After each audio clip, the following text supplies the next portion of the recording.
আজ মাননীয় প্রধান উপদেষ্টার সভাপতিত্বে রাষ্ট্রীয় অতিথি ভবন যমুনায় উপদেষ্টা পরিষদের একটি বিশেষ বৈঠক অনুষ্ঠিত হয়েছে।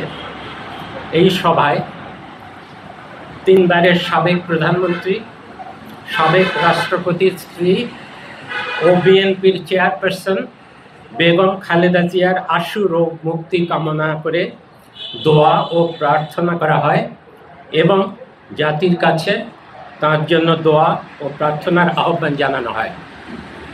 সভায় বেগম খালেদা জিয়ার বর্তমান শারীরিক অবস্থা বিবেচনায় হাসপাতালে তার নির্বিঘ্ন চিকিৎসা, প্রয়োজনে উন্নত চিকিৎসার জন্য বিদেশে নিয়ে যাওয়ার পরিকল্পনা, তার নিরাপত্তা ও যাতায়াতের সুবিধা এবং উচ্চ মর্যাদা বিবেচনায় তাকে রাষ্ট্রের অতি গুরুত্বপূর্ণ ব্যক্তি ভিভিআইপি ঘোষণা করার সিদ্ধান্ত নেওয়া হয়।